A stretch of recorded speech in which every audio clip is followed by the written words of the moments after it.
ওয়ালাইকুম, আশা করি সবাই ভালো আছেন। আমরা পড়ব 20th সেঞ্চুরি পোয়েট্রি থেকে ডব্লিউ.বি. ইয়েটসের একটি গুরুত্বপূর্ণ বড় প্রশ্ন। প্রশ্নটি হলো, show how W B. Yeats combine myth and history in his poem. অর্থাৎ ডব্লিউ.বি. ইয়েটস তার কবিতাগুলোতে মিথ মানে মাইথোলজিক্যাল স্টোরি সেটা এবং ইতিহাস কিভাবে মিক্স করেছেন। তো আমরা পুরো আনসারটিকে আগে একটু বাংলায় জেনে নেই। দেখুন, ডব্লিউ.বি. ইয়েটসের আমাদের যে কবিতাগুলো, প্রথমটা হচ্ছে লেক আইল অফ ইনিসফ্রি। লেক আইল অফ ইনিসফ্রিতে না আছে হিস্ট্রি না আছে মাইথোলজি, তাহলে ওটা বাদ। বাকি যে কবিতাগুলো, দ্য সেকেন্ড কামিং, এখানে মাইথোলজি আছে, হিস্ট্রি খুব একটা নাই, একটু একটু। সেলিং টু বাইজেন্টিয়াম, এখানেও মাইথোলজিক্যাল স্টোরি কিছুটা আছে, হিস্ট্রি একটু একটু আছে। ইস্টার্ন 1916 পুরোটাই হিস্ট্রি, মাইথোলজি একটু কম কম। আমাদের যেহেতু প্রশ্ন করছে যে মাইথোলজি এবং হিস্ট্রি উনি কীভাবে মিক্স করেছেন তার কবিতাগুলোতে, তার মানে ওই কম থাকুক আর যাই থাকুক আমাদের ওটা বর্ণনা কিন্তু করতেই হবে, ঠিক আছে? তো চলুন আমরা এবারে সরাসরি প্রশ্ন উত্তরটা দেখব যে ডব্লিউ.বি. ইয়েটস তার কবিতায় ইতিহাস এবং মাইথোলজি বা মিথ কীভাবে মিক্স করে করে কবিতা লিখেছেন। আমি এই প্রশ্নে কোটেশন দিয়েছি, খুব বেশি না, অল্প কিছু। যে প্রশ্নে বেশি কোটেশন দেওয়ার প্রয়োজন সেটাতে আমি বেশি দিয়েছি হবে। তো আমরা শুরুতে একটা ইন্ট্রোডাকশান দিব যে ডব্লিউ.বি. ইয়েটস হচ্ছে তৎকালীন সময়ের একজন সেরা কবি। উনি ওনার লেখার মধ্যে প্রাচীন ইতিহাসের গল্পগুলো, রিয়েল ঘটনা হিস্ট্রি থেকে নিয়েছেন, এরকম মিক্স করে করে লিখেছেন এবং ওনার কবিতায় উনি ইন্টারেস্টিং তথ্য কিছু দিয়েছেন। চলুন আমরা লাইন বাই লাইন পড়ে ফেলি। W B. Yeats was a great poet who like to make history stories from ancient mythology with real events from history. অর্থাৎ ইতিহাস থেকে সত্য ঘটনা, প্রাচীনকাল থেকে মাইথোলজি, দুইটা জিনিসই উনি ব্যবহার করেছেন বা লিখতে পছন্দ করতেন, এগুলো মিক্স করে কবিতা। This made his poems very deep and interesting, এবং এর ফলে তার কবিতাগুলো আরও গভীর, আরও চমৎকার হয়েছে। Let's look at how he did this in his most famous poem. চলুন আমরা একটু দেখি যে এই কাজ মানে মিক্স করা, এই মিক্স করাগুলো উনি কীভাবে করেছেন তার সেরা কবিতাগুলোতে। কোন কবিতা? সেকেন্ড কামিং, বাইজেন্টিয়াম, ইস্টার্ন 1916, এই কবিতাগুলোতে। তো আমরা হচ্ছে তিনটা কবিতাকে নিয়ে তিনটা বড় বড় প্যারা করব, যেখানে কবিতার অংশ, কবিতার ইতিহাস, মানে পুরো কবিতা আসলে কী আছে সেটা লিখব। ইতিহাস কই পাইলাম সেটা লিখব, মাইথোলজি কই পাইলাম সেটা লিখব, বেশি পাইলেও লিখব, কম পেলেও লিখব। ওকে, তো second coming. In the second coming, Yeats talked about the world being chaos after World War the First. প্রথম বিশ্বযুদ্ধের পরে পুরো পৃথিবী যে থমকে গেছে, chaos মানে বিশৃঙ্খল হয়ে গেছে, সেটা নিয়ে উনি মূলত কথা বলেছেন। উনি কাল্পনিকভাবে কিছু বিষয় দেখেছেন। He start with the image, তিনি শুরু করেছেন কিছু কাল্পনিক ছবির মাধ্যমে। কিসের ছবি? Of a falcon flying in circle, গোল গোল করে ঘুরছে একটা ফ্যালকন পাখি। আউট অফ কন্ট্রোল, যার নিজের কোনো আর কন্ট্রোল নাই, ঠিক আছে? যদি এগুলো সবই সিম্বল। ইট রিপ্রেজেন্ট, অথবা এই জিনিসটা, this represent how the world feels after the war. ফ্যালকনটা যে গোল গোল করে চারদিকে ঘুরছে, মানে ওর না আছে কোনো শেল্টার, না আছে খাবার, কিছু নাই, হতাশ হয়ে ঘুরছে, এরকম মানুষকে বোঝাচ্ছে যে মানুষ তখন বিশ্বযুদ্ধের পরে খারাপ হয়ে গেছে, তাদের নির্দিষ্টতা নাই, নিরাপত্তা নাই, কিচ্ছু নাই আর কি। Then Yeats bring in the myth of the second coming of Christ. এরপরে সে মাইথোলজি নিয়ে আসে। কোন মাইথোলজি? জেসাস ক্রাইস্ট যে মারা যাওয়ার পরে দ্বিতীয়বার আবার আসবে, সেই ঘটনাটা। তাহলে প্রথমে আমরা হিস্ট্রি কোনটা দেখলাম? প্রথম বিশ্বযুদ্ধের কথা। এবং দ্বিতীয় যেটা আনলো সেটা হচ্ছে জিসাস ক্রাইস্ট মারা যাওয়ার পরে হচ্ছে পুনর্জন্ম ঘটে, দ্বিতীয়বার আসে, এই বিষয়টা। এটা কিন্তু ধর্মীয় ব্যাপার, কিন্তু আমাদের ধর্ম ছাড়া যেহেতু ভিন্ন ধর্ম, আমরা এটাকে মাইথোলজি বা একটা বিশ্বাস বলতে পারি, ঠিক আছে? তাহলে যেটা কি হুইচ ইজ এ খ্রিস্টান বিলিভ, যেটা মূলত খ্রিস্টানরা বিশ্বাস করে, that Jesus will return to bring piece, যে জেসাস ক্রাইস্ট দ্বিতীয়বার আবার আসবে শান্তি নেওয়ার জন্য, ঠিক আছে? যে আমাদের ধর্মের সাথে অনেকটাই মিলে আর কি। ঈসা আলাইহিস সালাম যেমন শেষ জামানায় আবার একবার আসবেন, ওই রকম ঘটনা অনেকটাই। But yet changes this myth, যদিও ইয়েট কী করেছে, এই মাইথোলজিটা একটু চেঞ্জ করেছে। ইনস্টেড অফ জেসাস, সরাসরি জেসাস ক্রাইস্টের কথা না বলে, হি ইম্যাজিনস, সে কল্পনায় দেখিয়েছে এ স্ক্যারি বেস্ট কামিং, যে একটা ভয়ঙ্কর জন্তু আসছে, কিছুটা আমাদের ধর্মের দজ্জাল type. He writes about a rough beast, এটাই আমাদের কোটেশন, রানিং কোটেশন, এটুকু আমরা নীল কালি দিয়ে বা কোটেশন চিহ্নের মধ্যে লিখব। উনি লিখেছেন একটা রাফ বিস্টের কথা, জন্তুর কথা বলেছেন, যে প্রাণীটা moving slowly towards Bethlehem to be born, মানে যে মারাত্মক ভয়ঙ্কর প্রাণীটা বেথেলহামের দিকে যাচ্ছে, বেথেলহামে গিয়ে সেটা নতুন করে জন্ম নেবে। বেথেলহাম হচ্ছে যীশু খ্রিস্টের জন্মস্থান।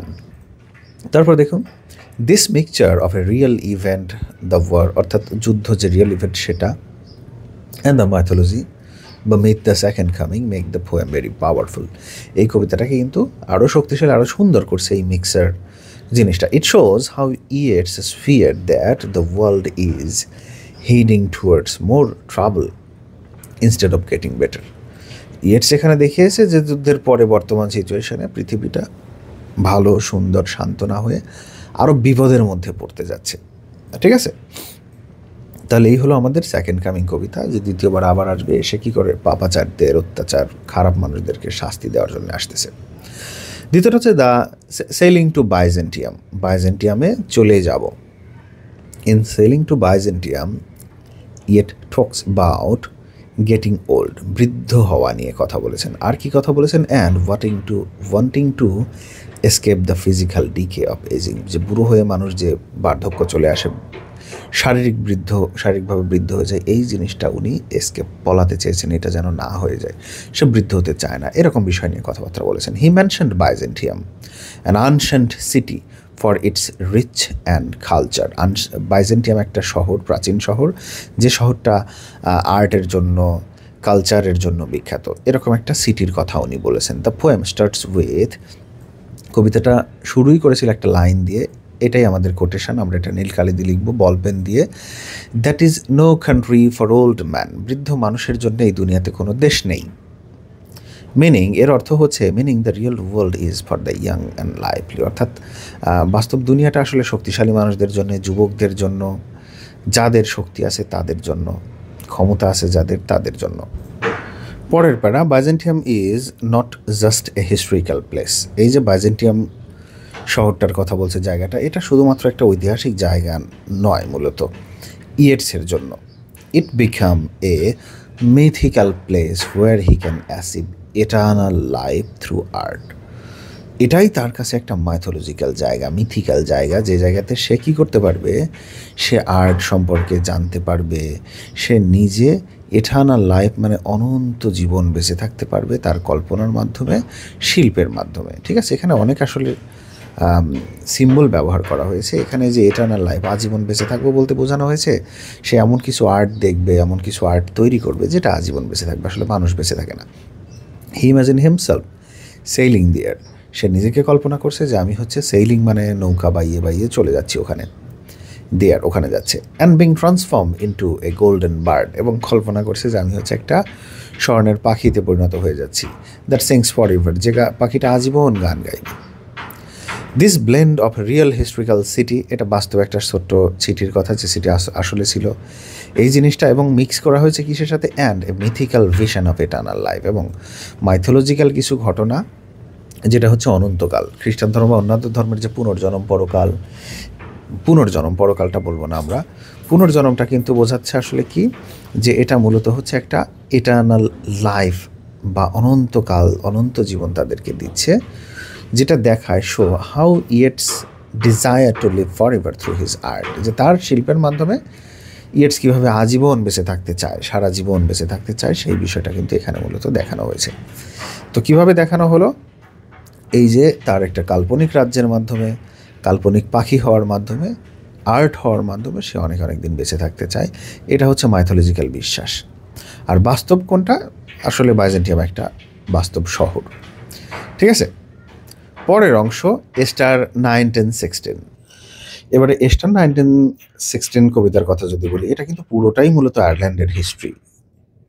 Ester 1916 is about real historical event in Ireland, আয়ারল্যান্ডের বাস্তব কথা নিয়ে। সেই ঘটনাটা কী ছিল? মূল ঘটনা ছিল দ্য এস্টার রাইজিং বা দ্য এস্টার আপরাইজিং, রিভল্ট যাই বলেন এখন, Easter rising. During this event, এই ঘটনার সময় আইরিশ ন্যাশনালিস্ট, অর্থাৎ আয়ারল্যান্ডের যারা দেশপ্রেমিক ছিল, তারা ট্রাই টু গেইন ইন্ডিপেন্ডেন্স, তারা চেষ্টা করেছিল স্বাধীন হতে ফ্রম ব্রিটিশ রুল, অর্থাৎ ইংল্যান্ডের কাছ থেকে স্বাধীন হতে চেয়েছিল Ireland. And many were killed, executed, অনেক মানুষ এখানে মারা গিয়েছিল। এক্সিকিউট মানে ধ্বংস হয়ে যাওয়া, কতল হওয়া, মারা যাওয়া। অনেক মানুষ মারা গিয়েছিল এই বিদ্রোহ করতে যেয়ে। Yeats new some of this people personally, এবং সে খুবই ব্যক্তিগতভাবে কিছু মানুষকে চিনত। ব্যক্তিগতভাবে মানে ওর গার্লফ্রেন্ড, তার গার্লফ্রেন্ডের হচ্ছে হাজবেন্ড, তার কিছু ফ্রেন্ড, এরকম। তো সেই মানুষগুলোকে নিয়েই কিন্তু স্টার্স 1916 কবিতাটা উনি লিখেছেন। In the poem, এই কবিতায় he names these people and talk about their transformation.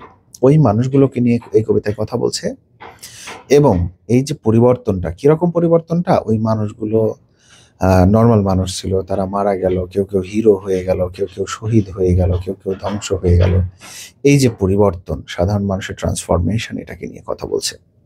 তাহলে about the transformation from an ordinary individual into hero and martyrs.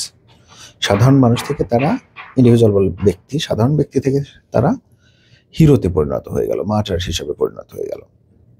He uses, সে আরও ব্যবহার করেছে mythic language or mythological language. Mythological ল্যাঙ্গুয়েজটা আমরা কি দিব এখানে? All change utterly, a terrible beauty is ওন। সব কিছু পরিবর্তন হয়ে গেল, সৃষ্টি হলো ভয়ঙ্কর সৌন্দর্যের। দিস মিন্স, এটা বলতে বোঝায় দেয়ার স্যাক্রিফাইস থ্রু টেরিবল, তারা যে মারাত্মক কষ্টকর একটা স্যাক্রিফাইস করেছে, এটার মাধ্যমে ক্রিয়েটেড সামথিং বিউটিফুল, নতুন একটা সুন্দর জিনিস তৈরি হয়েছে। কি সুন্দর জিনিস?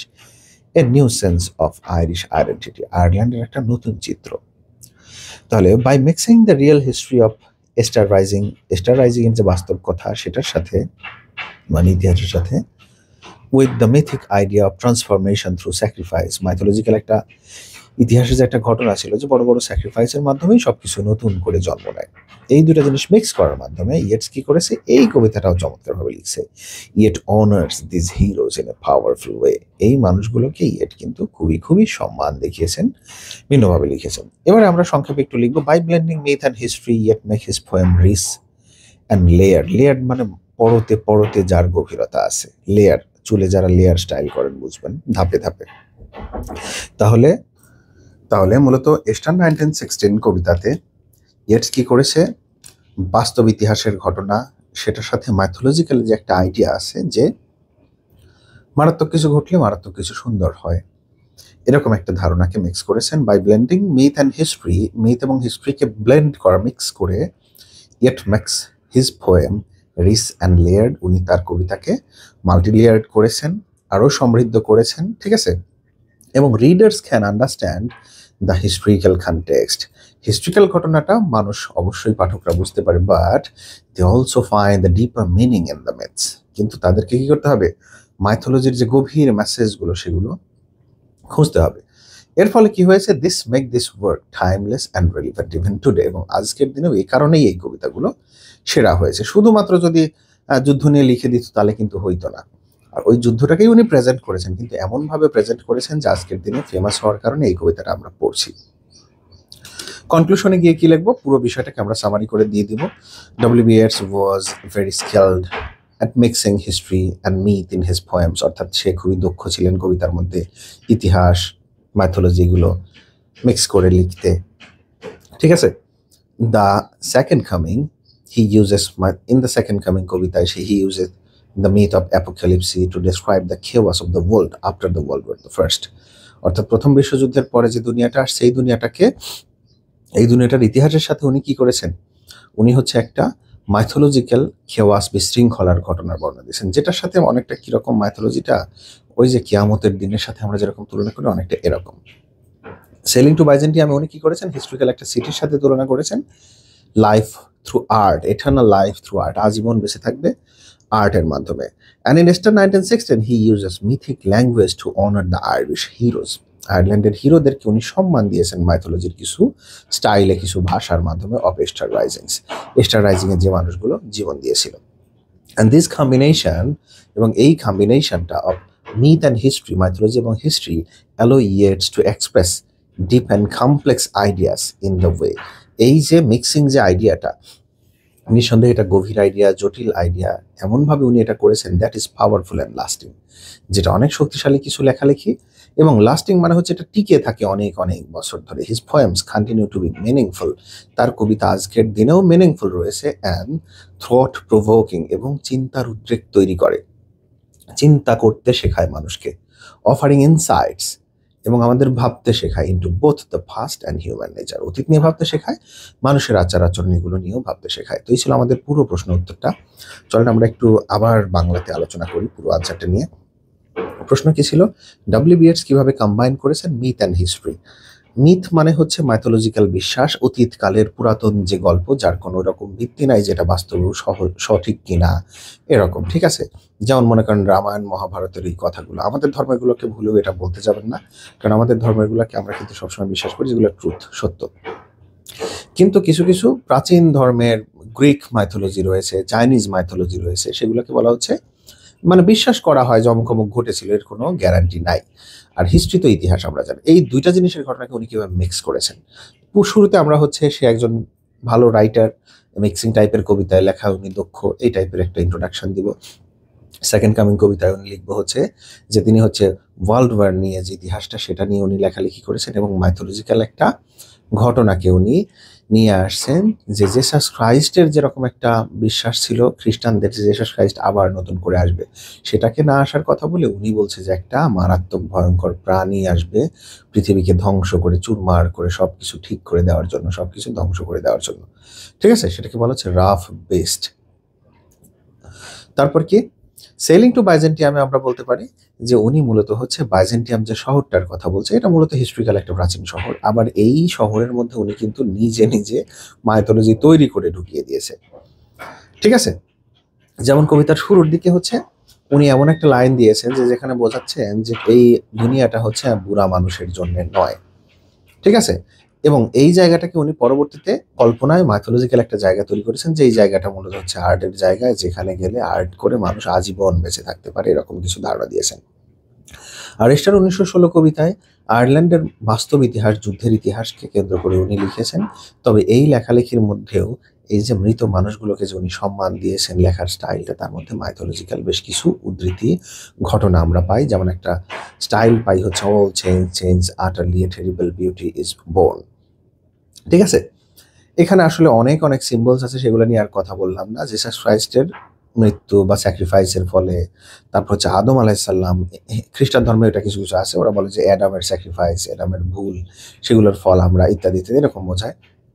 তো মূল কথা হচ্ছে যে এই যে লাইনগুলো, এটা হচ্ছে মাইথোলজিক্যাল ল্যাঙ্গুয়েজ, মাইথোলজিক্যাল ভাষা। এভাবে উনি কি করেছেন, হিস্ট্রি এবং মিথকে মিক্স করে করে লিখেছেন, এবং পুরো আনসারটিকে আমরা কনক্লুশনে গিয়ে আবার সামারি করে দিয়েছি। তো এই ছিল হচ্ছে আমাদের প্রশ্ন উত্তর। আশা করি আপনারা বুঝতে পেরেছেন। সম্ভব হলে একাধিকবার ভিডিওসগুলো দেখার চেষ্টা করবেন, এবং যে পয়েন্টগুলো নিয়ে আমরা কথা বলেছি, 3টা কবিতার নাম অবশ্যই আপনাদের মনে রাখতে হবে, এভাবেই লিখতে হবে। আর 2-3টা কোটেশন আমরা এই প্রশ্নে দিয়েছি। আমরা মানে যে প্রশ্নে যতগুলা কোটেশনস দিলে সেটা ভালো হয়, অপ্রয়োজনীয় কোটেশন দিলে সেটা টিচারের কাছে দৃষ্টিকটু মনে হয়, আমরা সেভাবে দেইনি। যে প্রশ্ন যেভাবে পয়েন্ট করে লিখলে সুন্দর হয়, যেমন এখানে 3টা কবিতা নিয়ে আমরা আলোচনা করব, এই কবিতার নামে 3টা পয়েন্ট দিয়েছি। 6টা বিষয় নিয়ে লিখতে হলে আমরা 6টা পয়েন্ট আলাদা করে দিতাম।